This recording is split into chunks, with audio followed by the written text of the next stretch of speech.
The role of the church in the community. We're starting a new quarter, and what an opportunity to start fresh on a topic that is less about knowledge and theology, but is focused more on practice and daily life in the circles of my activities. The role of the church in the community. This is a very serious and important topic. Have we become irrelevant as a church, as Christians, as Adventists, for our communities?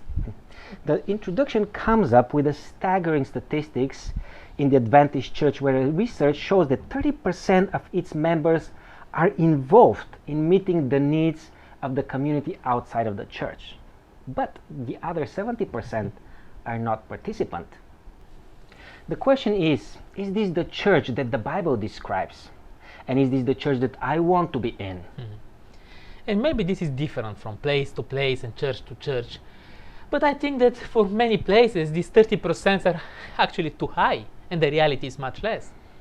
However, it's not the statistic that is the problem for me so much, but our mindset.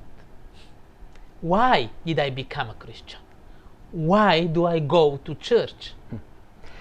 I would be happy if my church and the Adventist church as a whole move to a more community service oriented model.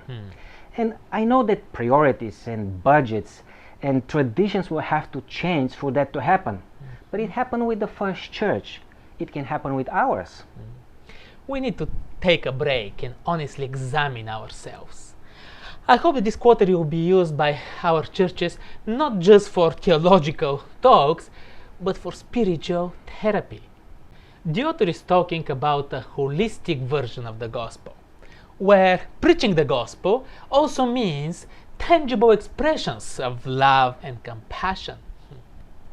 So, the adventure that we are engaging in is taking us right from the beginning, from our creation, the fall, redemption, and looking at all this from this specific perspective. So, let's move to the first lesson. Yeah.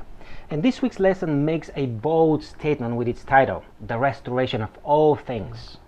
First of all, what is it that is damaged that needs to be restored? And secondly, what is the way of restoration? But really, how does restoration work? These are some big questions, but I think that the main point of the author is that our world is damaged, and you don't need special skills to see that. Second, through Jesus, we and our world can be restored. This will happen when Jesus returns, but the important part is that we can witness and testify about this restoration here and now. By opening our hearts to God and by letting Him work in us, He can help us look over our selfishness and our own flaws, and He can make us instruments in His hands to touch the lives around us. And it's amazing and it's mind-blowing when I read Genesis chapter 1 verse 31 that in some way I'm an image of God. I'm like God. How is this possible that I'm like God? Really, what's in me that is like in Him? And what are the differences? A chain of questions bombard my brain. My excitement grows, but also my feeling of uncertainty. The Bible and Ellen G. White describe an image of resemblance between us and God in two aspects. The first one is the outward, the physical one. And the second one is the inward, the spiritual and mental. But does that give me enough picture of how God is and who God is? No. It gives me just a common ground of likeness so that I can interact and I can connect with my God. Think about it.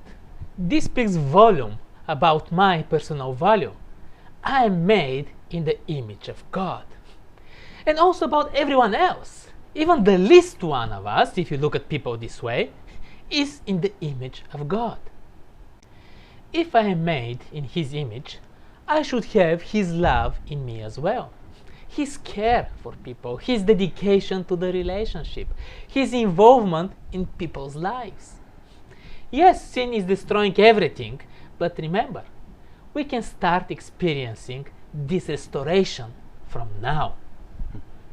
2 chapters reading into the book of Genesis only and the beginning of the amazing God's creation, and we get in 3rd chapter where we see already the damage done. Something that was taken for granted now was lost. The lesson speaks of a directional shift in our intimacy, before and after eating the forbidden fruit. Before eating the fruit that was forbidden, God met face to face with man. There was an undeniable relationship and intimacy between both. After tasting the fruit, the object of intimacy shifts to a different direction. It is self-centered, inspired by evil. We call that the fall. Everything broke. The way we look, feel, relate. Everyone knows how it is today. We involved ourselves in an epic controversy. No one can serve two masters.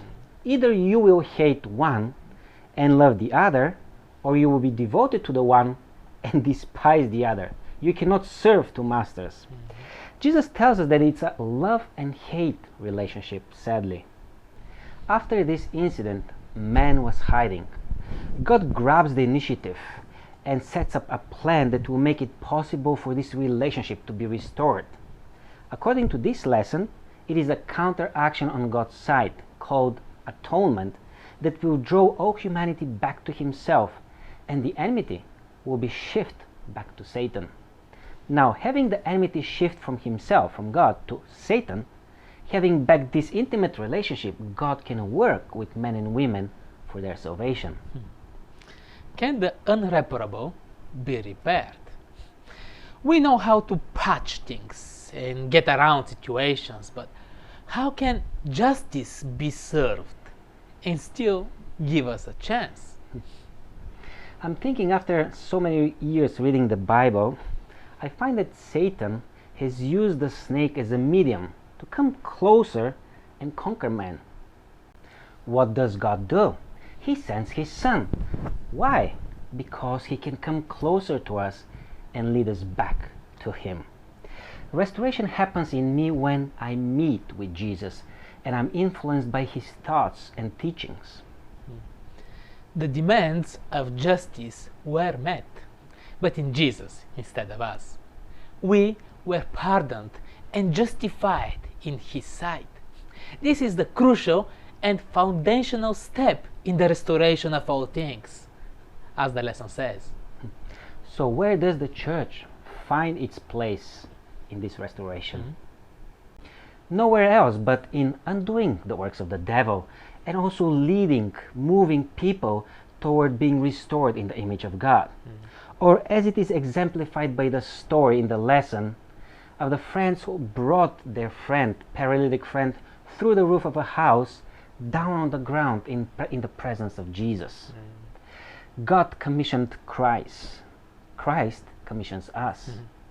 And the lesson is asking, who are the people in need of your help today? Is it possible that we are not sensible to these needs? Or maybe we think that we are not equipped to help. Let's think about it and remember the holistic restoration that the lesson is talking about.